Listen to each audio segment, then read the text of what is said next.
They came home to empty houses, keys around their necks, a note on the fridge, dinners in the microwave. No texts, no tracking apps, no one asking where they were. They figured it out. This is the psychology of Generation X, the generation that raised itself. Born between 1965 and 1980, Gen X grew up in the space between analog childhood and digital adulthood. And that space shaped them in powerful ways. In the 70s and 80s, divorce rates were rising. Two-income households became normal. Many Gen X kids became what was known as Latchkey kids. They didn't just wait for adulthood. They practiced it early. They cooked simple meals, helped younger siblings, solved their own problems. Psychologically, early independence builds autonomy, and autonomy builds confidence. But here's the quiet truth.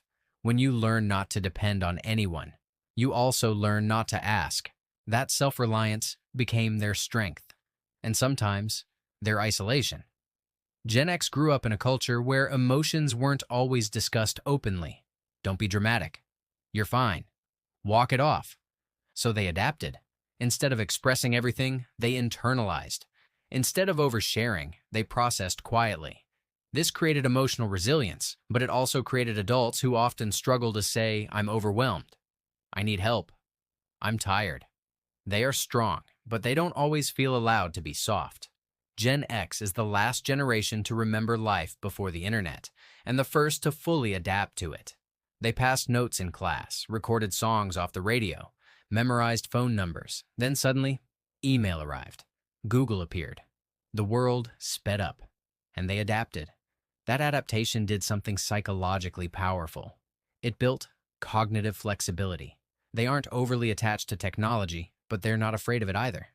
They remember boredom, silence, waiting, and that memory gives them something many struggle with today: patience. Baby boomers changed institutions. Millennials changed conversations. Gen Z is changing culture. Gen X, they stayed steady, often overlooked, rarely spotlighted. And psychologically, when you grow up without constant attention, you stop expecting applause.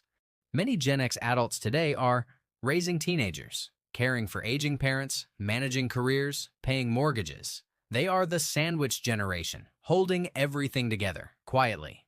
There's something psychologically fascinating about that. They don't need to be seen to function, but that doesn't mean they don't feel unseen. When you grow up without constant validation, you develop internal validation. When you solve problems alone, you build deep competence. When trends change, you don't panic, you adjust. Gen X may not dominate headlines, they may not chase virality, but they embody something rare: balanced resilience, not loud confidence, not curated identity, just grounded capability. And maybe being the forgotten middle child was never a weakness. Maybe it was training. If you're Gen X, you probably don't talk much about what you handled alone, but think about it. The freedom, the responsibility, the silence, the adaptation. It shaped you. And the world may not always spotlight your generation, but psychologically, you might be one of the most resilient generations alive. If you grew up in Gen X, what's something you had to figure out on your own that kids today don't?